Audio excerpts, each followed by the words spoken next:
Muy buenas noches. Mire, sin más preámbulo, vamos a darle la bienvenida al ministro presidente de la Suprema Corte de Justicia de la Nación, a el ministro Arturo Saldívar, para platicar de un caso que yo creo que es un hito para la democracia mexicana. Presidente, ¿cómo está? Muy buenas noches, Arturo.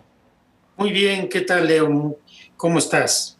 Pues muy bien, de verdad le agradecemos mucho que esté a estas horas de la noche, vía remota, sana distancia, con nosotros para explicarnos este caso de la Ley Bonilla. Y yo le pediría, ministro presidente, que nos dé los antecedentes del caso. Mira, abreviando los antecedentes porque tiene una cadena de tiempo más o menos complicada.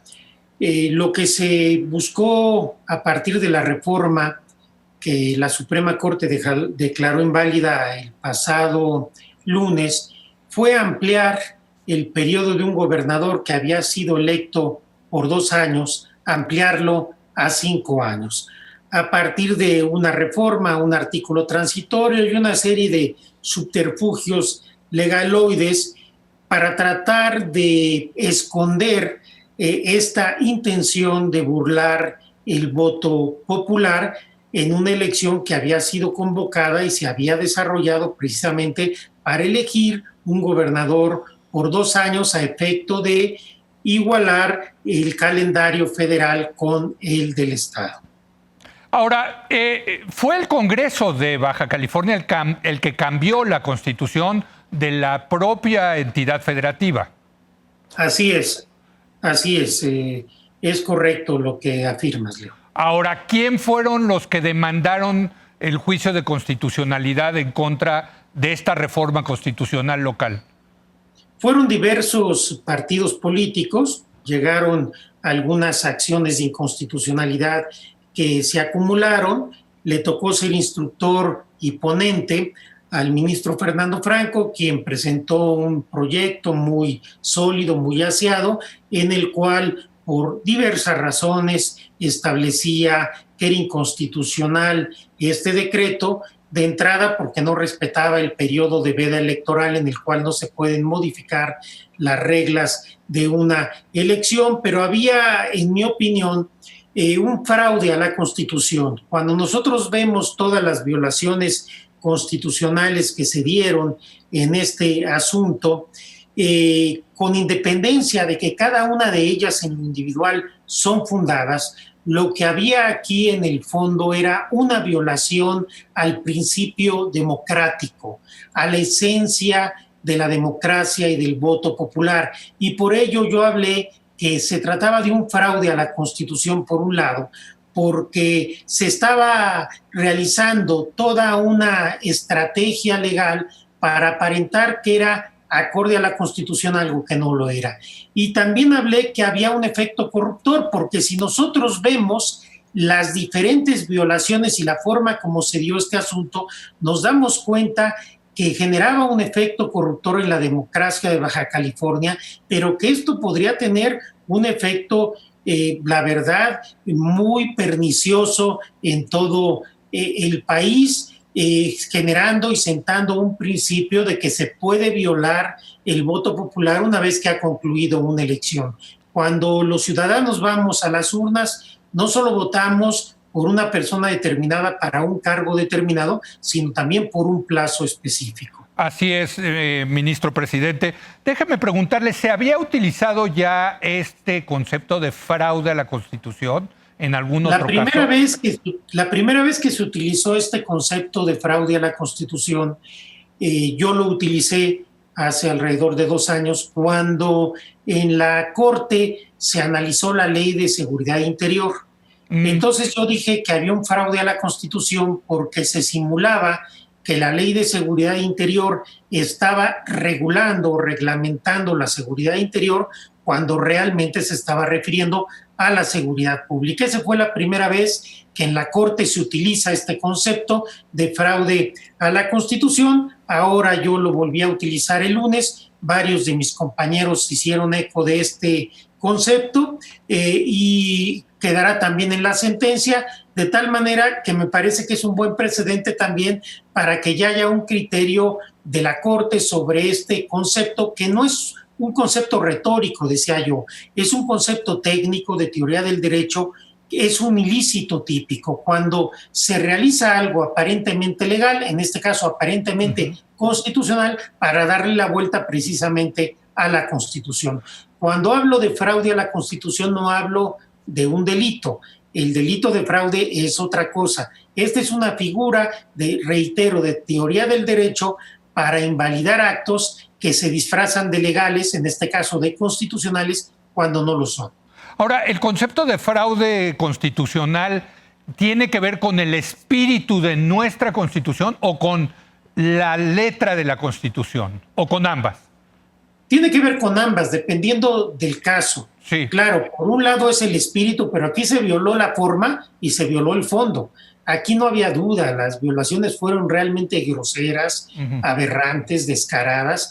Fue un caso muy grave que afortunadamente pudo ser reparado a tiempo. Déjeme preguntarle, ministro presidente, por otros argumentos que se presentaron, por allí escuché fraude postelectoral, retroactividad, en fin, ¿nos podría dar otros argumentos que esgrimieron sus colegas? Sí, el concepto de fraude postelectoral yo también lo utilicé en mi intervención. ¿Por qué decía yo que hubo fraude postelectoral? Porque se contaron los votos, efectivamente, y se contaron bien, pero después se modificó el plazo. Entonces, el fraude fue postelectoral porque fue una vez concluida la elección. Por supuesto que hubo diversos argumentos, que se violó el periodo de veda legislativa previsto por la fracción segunda del artículo 105 constitucional, el principio de elecciones periódicas, libres y auténticas, y por supuesto que la prohibición de retroactividad de la ley, porque, reitero, se hace una votación para elegir un gobernador por 2 años y después se le da efecto retroactivo a una reforma para dejarlo 5 años. Es que, de verdad, el caso era tan escandaloso, ministro, que uno decía, bueno, es que no hay manera de que la Suprema Corte le pueda dar entrada a la constitucionalidad de esta ley, ¿no? Sí, sin embargo, quiero recordar varias cosas. Por un lado, el beneficiario de esta reforma habló en muchas ocasiones que tenía la razón y que iba a lograr los votos en la Corte. Y también quiero decir algo de manera muy enfática. Durante mucho tiempo se estuvo insistiendo de manera reiterada por muchos actores políticos y opinadores que la Corte iba a avalar esta llamada Ley Bonilla porque la Corte no era independiente ni era autónoma. Hemos demostrado una vez más que la Corte es autónoma, que la Corte es independiente, que no está en riesgo ni estuvo en riesgo durante este tiempo su independencia y autonomía, y que las ministras y los ministros votamos en libertad. Por lo que a mí respecta, demostré lo que siempre dije. He votado con congruencia de la misma manera que lo he hecho 10 años y además con el mismo estilo y con la misma contundencia, y así lo seguiremos haciendo porque quiero ser muy enfático que lejos de lo que se estuvo sin ninguna prueba reiterando en muchos lados, la Corte dio una lección de autonomía y de independencia. Porque todo resulta muy obvio una vez que pasa la votación, pero recordemos cómo estaba el ambiente. No tengo duda, y usted ha insistido muchas veces aquí mismo en este espacio de que a la Corte hay que juzgarla por sus sentencias, no por las especulaciones, no por los perfiles de los ministros, no por quién salió elegido durante qué periodo presidencial. Y creo que la Corte manda, presidente, un mensaje claro y contundente con unanimidad de los 11 ministros.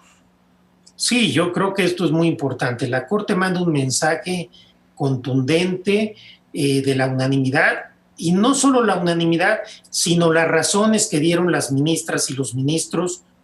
Mis 10 compañeros fueron muy sólidas, muy serias. Se manda un mensaje de que en este caso yo decía, lograron burlar todas las salvaguardas establecidas en el derecho constitucional mexicano para preservar la democracia, pero la única que no pudieron burlar ni podrán hacerlo es la justicia constitucional en manos de la Suprema Corte como Tribunal Constitucional de México. Ministro, yo creo que este caso va a ser un hito para la democracia mexicana. Yo como politólogo me atrevería a decir que muchos profesores van a poner este caso, van a poner a sus alumnos a leer la resolución, la sentencia, porque pues creo que sí tocan una parte medular de la democracia y en particular el tema de la reelección, presidente. Sí, por supuesto, esto era una reelección disfrazada de alguna manera. Entonces, a mí me parece que el precedente es muy importante, la sentencia es muy sólida, tiene argumentos de mucho peso y además me parece que también mandamos un mensaje de confianza a la ciudadanía de que lejos de los infundios que se vinieron diciendo de manera insistente, reiterada, a veces diría yo hasta escandalosa, la Corte ha demostrado en sus sentencias su independencia y su autonomía, porque a un tribunal se le juzga por sus sentencias y ahí está la prueba que yo siempre lo dije, como bien recuerdas en tu programa mismo, que la Corte no estaba en riesgo, que su independencia y autonomía estaba salvaguardada, que lo íbamos a demostrar cada vez que fuera necesario, así lo hemos venido haciendo. Sí, yo la verdad lo tengo que decir y a mí me pareció fantástica, no solamente los argumentos, la votación, todo es, en serio, a mí me parece un hito para el tema de la democracia liberal en nuestro país. Pero déjeme preguntarle ahora, ministro presidente, porque pues ya se declaró inconstitucional esta ley Bonilla, pero ¿qué sigue? Yo sé que ustedes no pueden de alguna manera castigar o poner algún tipo de penalización en contra de los que hicieron este acto, a mi juicio, barbárico para la democracia. Pero hay un Congreso que se atrevió a hacer esto, quién sabe por qué razones, uno nada más ahí podría especular y lo peor. ¿No hay manera de castigar un acto así, presidente? A nosotros no nos toca pronunciarnos sobre esa eventualidad. Por supuesto, si en estas votaciones se dieron porque hubo actos delictivos para que el voto se inclinara de un lado u otro, y esto puede acreditarse, por supuesto, que mientras no prescriban los delitos se debería de perseguir esa eventualidad si es que existió. Y también hay otras vías con consecuencias político-constitucionales. Pero me parece que aquí lo más importante debería de ser la sanción y la censura de la ciudadanía ante las personas que fraguaron estas artimañas que constituyen un verdadero fraude a la Constitución, para castigar con los métodos de la democracia, que es precisamente el voto, que fue el que se violó o se pretendió violar con esta reforma conocida como Ley Bonilla. ¿Qué significa para usted, presidente, este caso, en lo personal? En lo personal, a mí me llena de satisfacción porque se acredita, como ya lo he venido diciendo, la independencia y autonomía de la Suprema Corte, y me parece que es una manera contundente de desmentir calumnias e infundios que desde que llegué a la presidencia de la Corte se habían venido repitiendo sin ninguna prueba, pero también sin ningún pudor, hay que decirlo. ¿Algo más que agregar, presidente? Nada más agradecerte mucho esta oportunidad, decirle a la gente que tenga confianza no solo en la Corte, sino en el Poder Judicial Federal, que seguiremos actuando con responsabilidad, con seriedad, con independencia, con autonomía. Enviar un abrazo de esperanza a toda la gente de nuestro país en esta coyuntura tan delicada y tan dramática que estamos viviendo, y reiterar mi confianza en que juntos saldremos adelante y que pronto estaremos en un lugar mejor y que retomemos una convivencia civilizada y sana, con concordia, todas las mexicanas y mexicanos.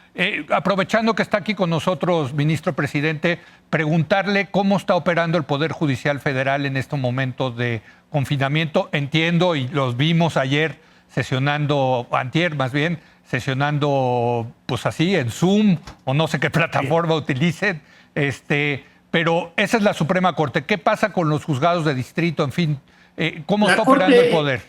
Sí, la Corte estamos sesionando, como ustedes ya saben, vía remota. En el Poder Judicial Federal, que es algo mucho más complejo, hemos venido abriendo cada vez más las opciones, tenemos guardias suficientes, la materia penal prácticamente está funcionando en todo de manera muy eficiente.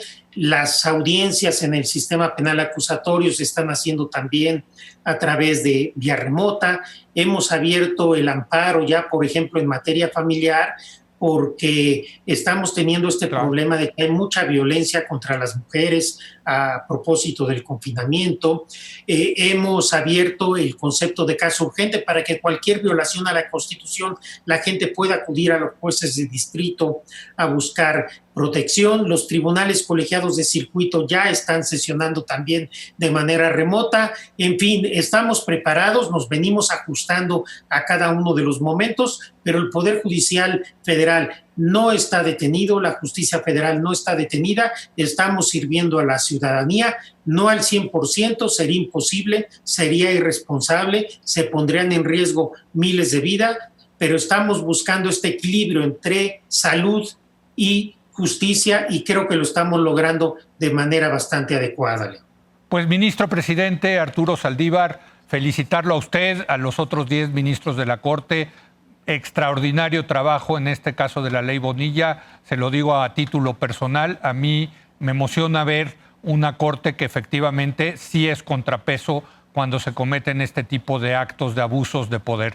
Gracias, ministro presidente. Al contrario, Leo, gracias a ti, un gusto como siempre saludarte y te mando un abrazo muy afectuoso. Igualmente, gracias Arturo Saldívar, ministro presidente de la Suprema Corte de Justicia de la Nación.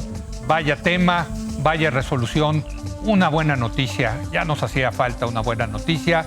Vamos a hacer una breve pausa y vamos a regresar con nuestra mesa de los miércoles para debatir el decreto que permite que las Fuerzas Armadas realicen labores de seguridad pública aquí en nuestro país.